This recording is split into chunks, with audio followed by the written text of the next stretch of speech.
famous and infamous 5-minute penalty, the Sandown 500, and the curse has struck again for Greg Murphy. He is bailing out of the car.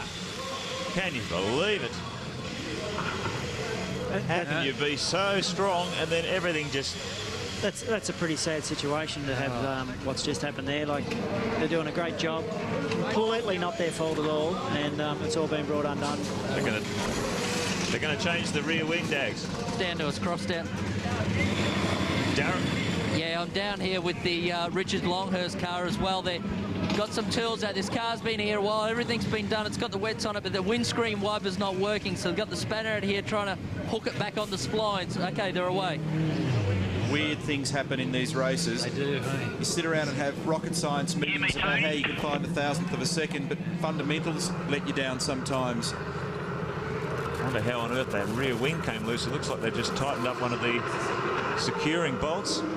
Well, Murphy's back into action. Did they actually change the wing, or did they just replace the bolt? I think they... it didn't look as though they changed the whole thing, and Yilden and the Ellery car get tangled up with the Holden Young Lions 46 car. He used him as a brake.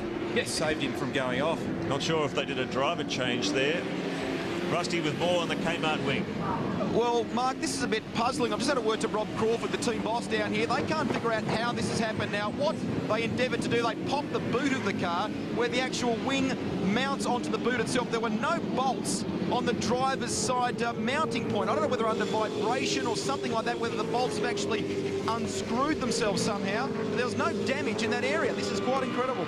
Yeah, because that answers a question that I was about to ask Rusty, and was that as a result of some sort of contact with the Valvoline car in that pit lane mix-up? Because it's very easy, Glenn, to catch an air hose with the rear wing end plates, isn't it? Absolutely, and it would have just pulled those bolts straight out of the mount. But if it wasn't that the case and it was coming loose out on the track, how lucky is the guy to be in the pit lane and have that happen in pit instead of out on the road? This may tell the story. Let's have a look at the Strathfield replay. And there's the collision between the Repco Valvoline car. He gets out, and then it just gets worse and worse for the Kmart team here. He's come in at an angle. He's all in the wrong position. Yeah, I think it's an unrelated thing. I think they just had a rear wing drama. It happened to be simultaneous with that moment. This is the replay of Yilden getting crossed up with the Young Lions car at 1. Possibly saved him a trip to the bunker. And Mark Scaife now sitting in the box seat, car 1. Holden Racing Team Commodore closed the gap lap after lap to Murphy. It was a really good battle for the lead there. But with all those dramas for the Kmart team, Mark Scaife's found himself in a very strong #1 spot. This resurfaced area of the track, Glenn, it just looks like a skating rink, doesn't it? Every time I see those shots, it makes me flinch because I'm expecting to lock up and hit something. You can't do that in a commentary box. It's actually, it's fantastic grip when it's dry, but geez, there's no grip when it's wet. It just looks scary, doesn't it? It's got that sheen on it, and you think, oh. It has got that sheen, and I'd hate to have that surface running down the back through the fast sweeper, because when it does get wet and you arrive at it, it's actually hard sometimes to actually see how damp it is, or even damp. Look at it there. It's just like it's all polished up nicely, ready to send you that nice gravel trap waiting at the other end of the straight. The order at the moment is Scaife from Wills, and then it's this man here, then Yilden. Larkham's up into 4th, Rydell 5th. Wills is very close to the race leader there, you can see.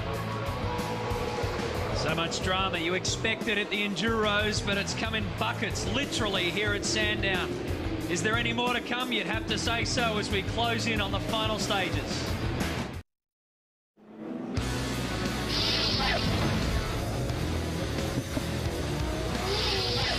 Hail in pit straight, rain everywhere else. Mark Scaife. Well, there's the hail. What next here? That's pit lane, of course, the low-level shot, and boy, there's been some drama in that particular stretch of road this afternoon. We estimate around 148 laps of this race. Mark Scaife under threat. His lead is down to 35.5 seconds. Jason Richards' car is back out there. What a performance from him and Simon Wills for Team Dynamic, and Luke Yilden and Steve Ellery in 3rd place. Oh, look at it. You can hear it. Just a quick check ahead on your home of motorsport, the VIP Pet Foods main event. Final round of the championship is Greg Rust. Well, it's falling, guys. As you can see, it's probably about the size of, I don't know, a couple of pinheads. It actually hurts your face when it's coming down. Wouldn't make any difference to you, Rusty. No, thank you. It's probably not hurting me at all. But the vision, when you turn from the left-hander onto the front straight, you can virtually not even see the end of pit straight. Safety car on the circuit by the looks of it. Hey, Rusty, you can go inside now. He's got bad dandruff, hasn't he? I'm working on it. I'm working on it. Funnily enough, Rusty, they've called turns 2, 3 down there. They called it the Ford Rapids. Ford decided to sponsor that part of the circuit. They called it the Ford Rapids. I don't think they were counting on actually giving these guys paddles to get through it, but that's the way that it's turned out. The Audi safety car, the A8, is now trying to track down the leader, and that's the reason why car 24's off. Everybody's going everywhere except in a straight line. Matthew, if this gets bad enough and it continues like this, there's every chance it could actually be red flag because the track becomes undrivable. Like that. Like that. Ooh. Adam Macro, Darren Hossack car. Is that your car? Right into That's my car. right into the sand trap. Well, here's a tip, it needs a wheel alignment. You know what, Cito? There's about 30,000 people saying that about their car in the car park, copping it from the hail. Grant Kenny. Oh. They may well stop this, Grant. Oh, there's Paul Dumbrell and Thomas Mazzera heavily into the wall. Sorry, Grant. Mate, you talk about copping it from the hail. Rusty's head would handle that a lot better than mine, I can assure you. Listen, somebody who loves the slippery conditions and had a tough decision to make this morning. Rick Bates, you stayed out on slicks and it turned out to be a tough call. Yeah, for sure. We thought that it was going to dry out and it was really dodgy. I stayed out just as it dried. It rained again. By that stage, we were so far into it, we did stay out there. We did lose a couple of laps through it, but it's one of those decisions you've got to make, and it was the wrong one.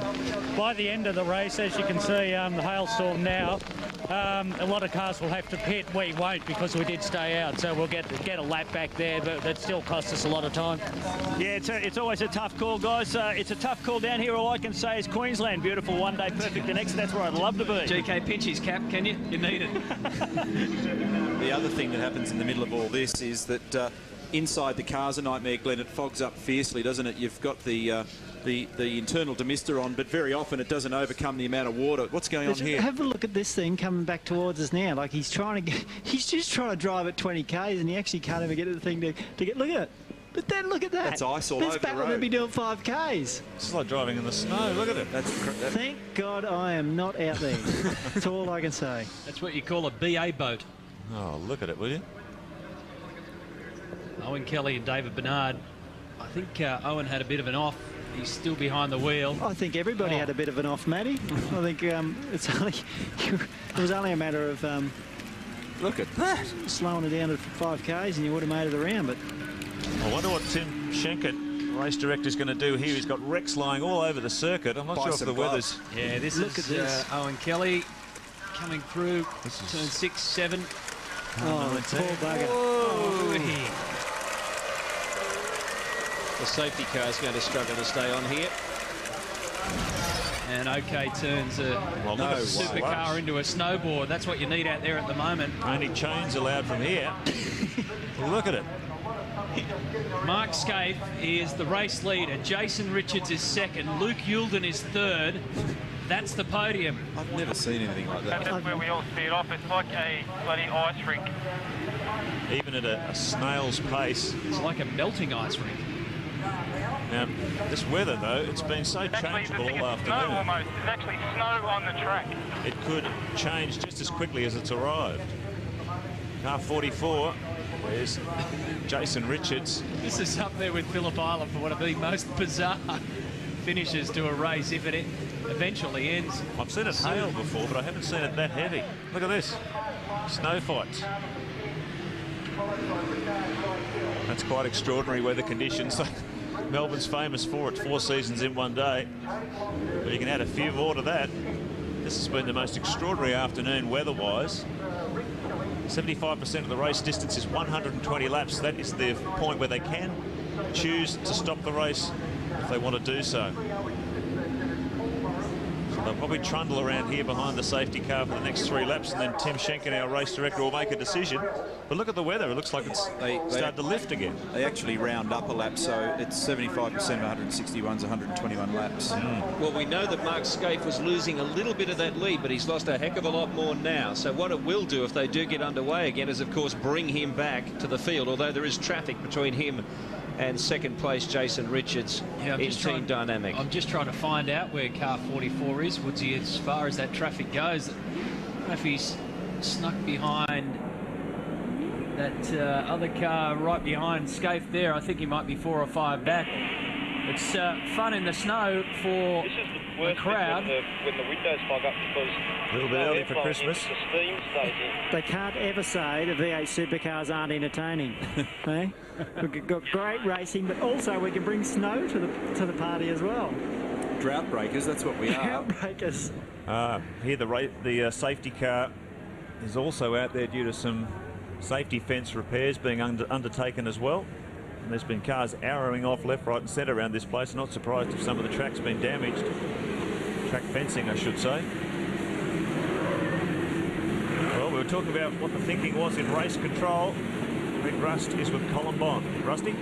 Mark, I've snuck up here. It's fairly busy, as you can appreciate at this point in time. Colin Bond, you've had a chance to look at the state of the circuit. The safety car is obviously out there. What's the plan from this point on? Well, what we do, I mean, there was hail with that lot, and these tyres on the cars are not too bad when it's wet, but not when it's really puddly like that. And this particular circuit has got a very slippery surface to it. So we just bring the safety car out. Actually, before anyone went off, we did actually have a problem. I think up in turn 6, and there's a car in the tyre bundle up there, which will take a little bit of time to repair. What we do now is just leave the car behind the safety car, wait for the water to sort of get off the racetrack, and then we'll just virtually start again the race under the safety car, of course. Thanks, Colin. No problems. They might be waiting for a while if they're going to wait for the water to get off the track. Now, in this situation, when you're crawling along at such low speed behind a safety car, Neil and Glenn, what's going on in the car? Are you starting to have a big draw on the electrical system? What have you got to do? I made you shut down a few things, do you? What's going on a lot of the time is that just fog up fiercely, Mark. You know, where you've got the heated filaments in the screen, you get a little bit of relief around those heated filaments, but either side of them, it looks like a fish shop window, doesn't it? You know, and the side windows and the back windows of the car are often a complete disaster.